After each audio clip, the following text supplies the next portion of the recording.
Alrighty, here we are. It is December 17th. We are just 2 days away from the official release of Star Wars The Rise of Skywalker by Disney and Lucasfilm.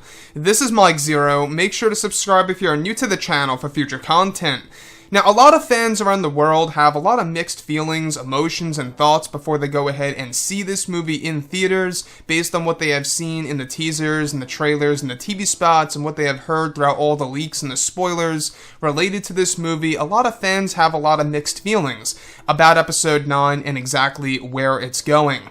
So, with that being said, this movie does have a lot of mixed reactions based on what happened over at the premiere just yesterday. Nobody can really give away pure details just yet, but a lot of fans out there, a lot of critics as well, and people a part of the media out there that were able to see this movie expressed either both negative and positive opinions. It seems really mixed at this point in time.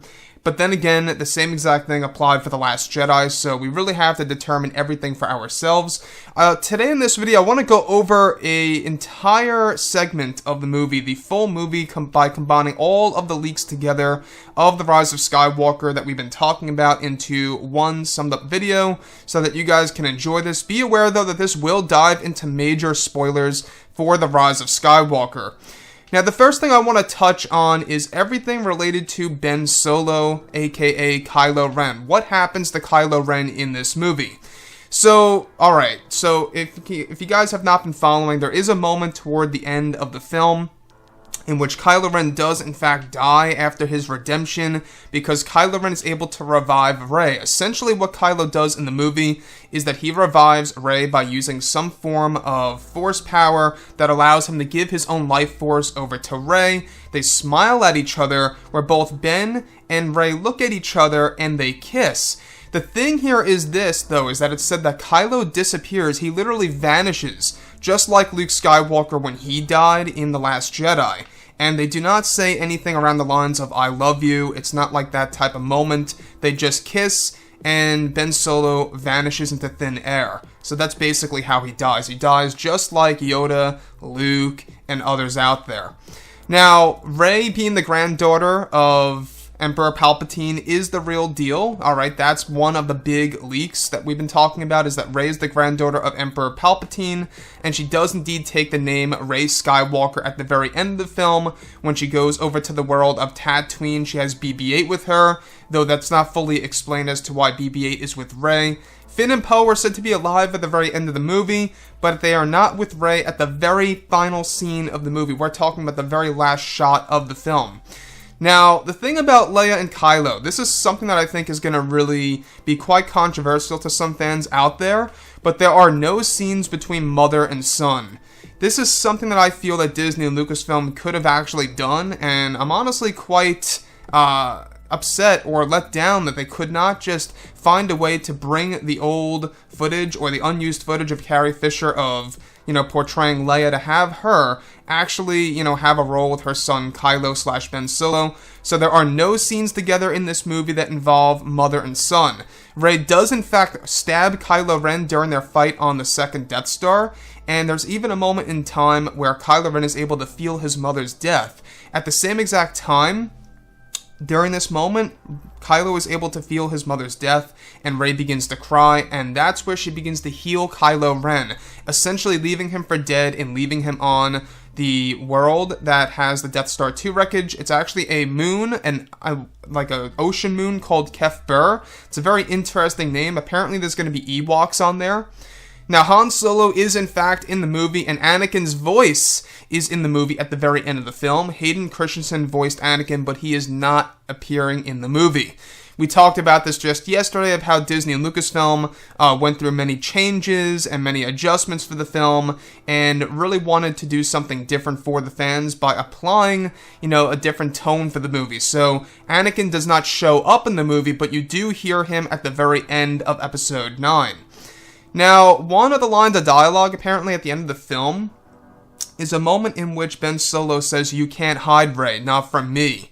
And that's a point in time in the second act of the film. Now, the thing about Kylo Ren, alright, Kylo is actually said to actually have a interesting piece of dialogue in the movie where Kylo is said to hold her, and Kylo says, alright, hold her sweetly when he brings her back to life, and says the Force bond is stronger than ever. Now, the Force bond is going to be explored, and the Force bond is what plays a role into Kylo Ren being able to transfer his life force over into Rey. That's exactly what allows him to do so. Now, as far as Jannah, there's no confirmation on whether or not she is Lando's daughter. Poe Dameron does in fact live. Apparently, the Knights of Ren are not in that movie all that much in the brand new cut of The Rise of Skywalker. Apparently, a lot of their scenes were also cut from this movie, which explains why we haven't been talking about the Knights of Ren for quite a long time. They may only appear in the helmet repair scene and when Rey and Kylo Ren fight them at the very end of the movie inside of Palpatine's throne room, so keep an eye open for that. Now, here's where things get very strange. Alright, now, supposedly both Rey and Kylo Ren, they don't really fight Palpatine in the movie.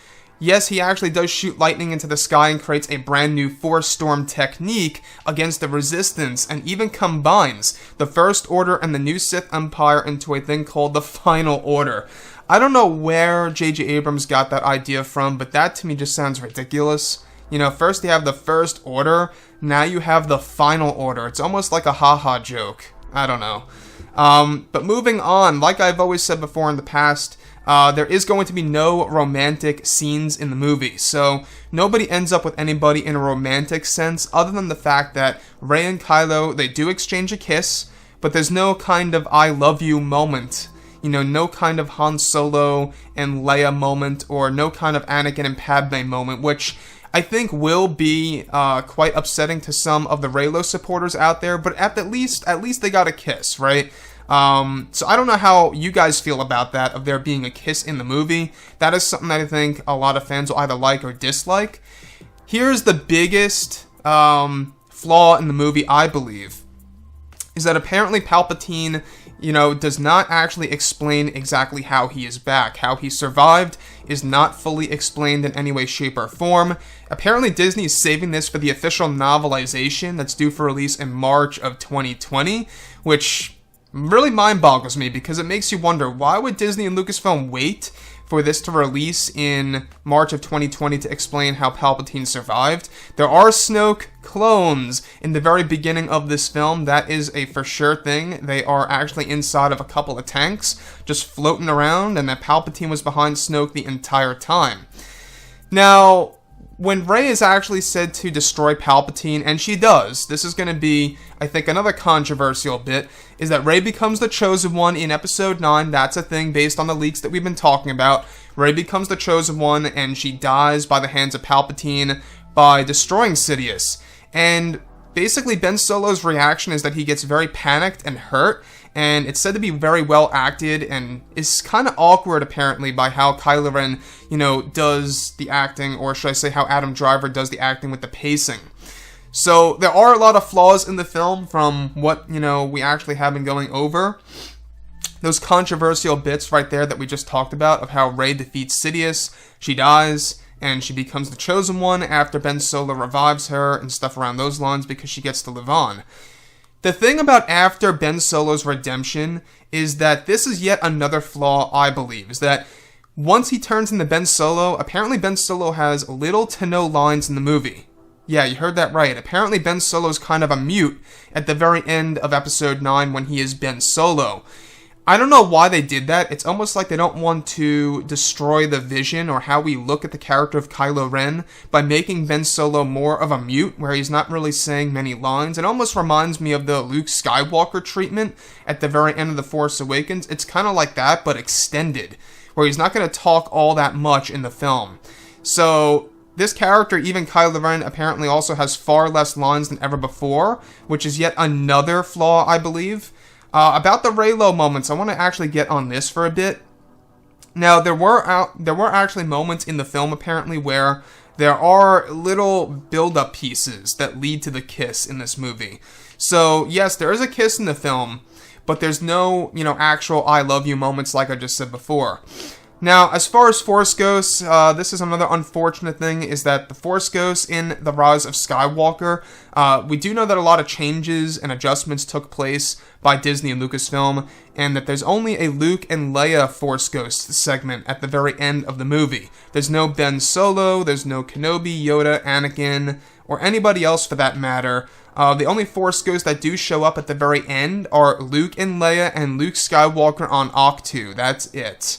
As far as Leia's last words before death goes, through the leaks that we have been talking about, her last word is Ben. Again, guys, like I said, I just wanted to make this video by combining all the leaks that we've been talking about. There is a moment in which Palpatine, alright, wants Rey to kill him. Now, when Palpatine asks Rey to kill him, he actually says that she can become Empress Palpatine, and this is the point in time when Rey actually reflects the lightning back at Palpatine and is able to kill him and destroy the Sith once and for all, where she becomes the Chosen One. Now, everything related to Palpatine and what he actually does in the movie is actually described to be very vague. Now, he doesn't really talk a lot, but he does talk a lot to Kylo Ren. He doesn't talk as much to Rey, but more so to Kylo Ren, and Kylo doesn't even listen to Palpatine in any way, shape, or form, so he's not like he's obeying to Palpatine in any way. Now, as far as Ahch-To, what is the big highlight of the movie? There is a moment in the film in which Luke's Force Ghost does in fact appear and catches Rey's lightsaber when she actually tries to throw it away. Now, how do I actually translate this? This almost seems like that J.J. Abrams is kind of, I don't know, calling out Rian Johnson for what he did in The Last Jedi by having Luke throw the saber over the cliff. Now Rey tries to throw it over the cliff and Luke says, no, no, no, you cannot do that. So that's basically a little nod to what Rian Johnson did in The Last Jedi and how J.J. Abrams is kind of indirectly trying to tell the fans that I would have never done that and this is my way of saying that. That's how I view that, to be honest, of how, you know, Rey throws the saber over the cliff and Luke's Force Ghost hand grabs it on the world of Ahch-To and preventing it from falling into the water. A lot of fans have been wondering about Hux, what happens to this character. Hux is actually said to die in the movie, and he's actually said to be unveiled as a traitor to the First Order, a spy if you will, because basically he wanted to destroy Kylo Ren from head to toe. He wants to actually bring him down from his power and take over. And that's exactly why he actually helps Finn and Poe escape in this movie and helps him and is killed by General Pryde, Allegiant General Pryde, I should say. So, yeah, Hux bites the dust in this movie. There are a lot of character deaths in this movie. We will be going over that. As far as Dark Rey goes, like I say, a lot of scenes were cut from this movie. But one of the Dark Rey segments in the film is actually a fight sequence within the very depths of the second Death Star, where she is able to find another Wayfinder device that once belonged to Palpatine. She touches it and begins to see a vision of Dark Rey. And that's the entire segment of that part where she fights her. It's actually said to be quite a, brutal battle between the two, however very brief. And the sequence all takes place, like I say, on the wreckage of the second Death Star on Kef Bir. Now, about the opening scene, a lot of people are wondering about the opening sequence. Is it exactly what we saw in the TV spot? Well, based on the leaks that we've actually been talking about for a couple of weeks, the opening segment of the film is actually Kylo Ren on this creepy red planet, where it is actually a place where you have a lot of trees, and he's hunting down the Sith holocron, or should I say, the Wayfinder device that is implemented into a Sith holocron. So essentially what the holocron is, or should I say what the Wayfinder is that it is a map over to the unknown regions, but it's built out of the parts of a Sith holocron, so that's very intriguing. After that battle, though, where Kylo Ren is destroying all these different warriors protecting Sith lore, he's able to obtain the Wayfinder and make his way to the TIE Fighter and travel to Exegol, and goes over there. Now, as far as the LBGT material in the film, a lot of fans are wondering about what happens in this movie as far as LBGT material goes. There's said to be an exchange, a kiss if you will, between two females in the background at the very end of the movie during one of the celebration moments. So, yes, J.J. Abrams implemented a LGBTQ representation in the movie by having two women kiss in the background. We talked about how Disney and Lucasfilm will be pushing their agendas and their politics into the movie, real world politics, all those different types of things, right?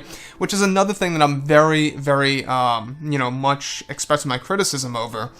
But that's just me.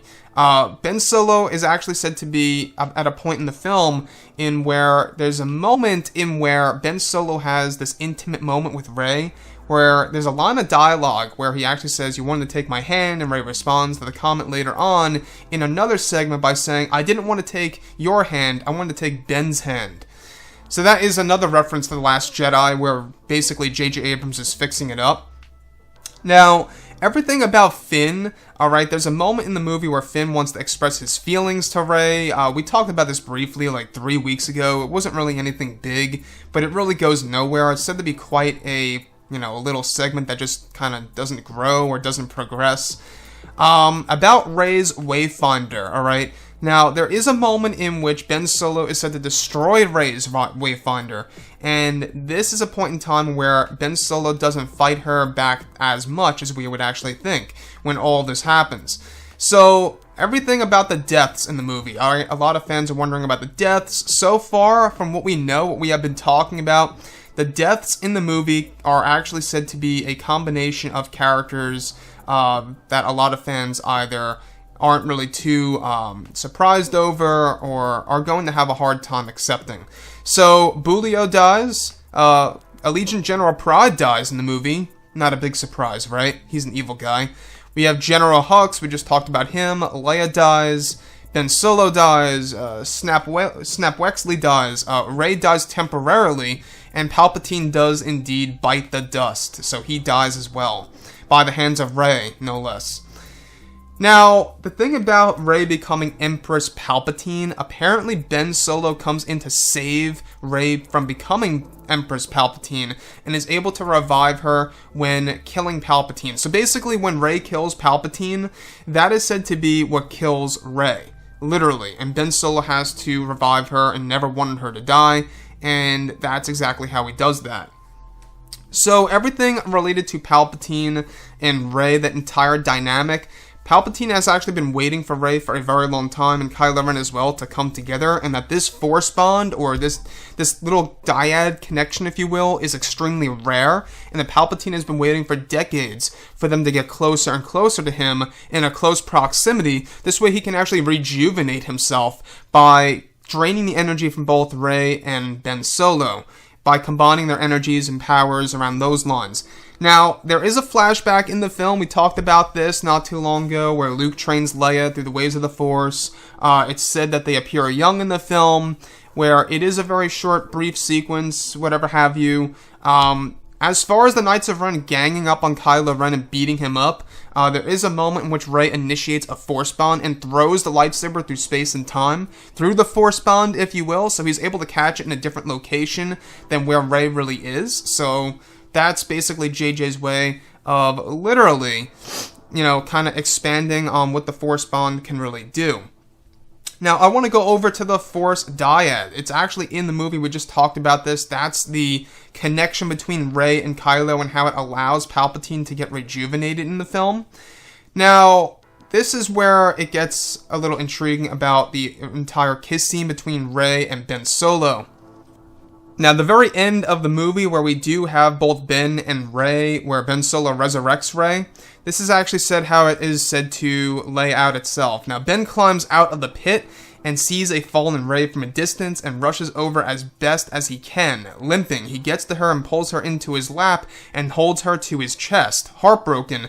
Then he calms himself, leans her back, lays hands, and revives her. When she comes back, she holds his hand, looks into his eyes, smiles huge, calls him Ben, and they have a solid, full contact kiss for about 2 seconds.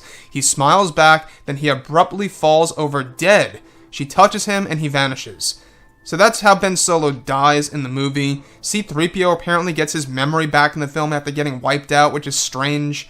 As far as everything related to the very ending of the film, like I say, she calls herself Rey Skywalker. That's said to be a real thing. And that's the entirety of the movie. That's actually said to be the juicy details of the Rise of Skywalker, the major leaks that we've been talking about for a number of weeks now. So I would really like to hear what you guys have to say about all of this below in the comments, everything related to Ben Solo, Rey, Palpatine, you name it. And if you guys did enjoy the content for today, do make sure to drop a thumbs up on this video to support the channel. I thank you all so very much for the kind support, and I'll catch you guys next time.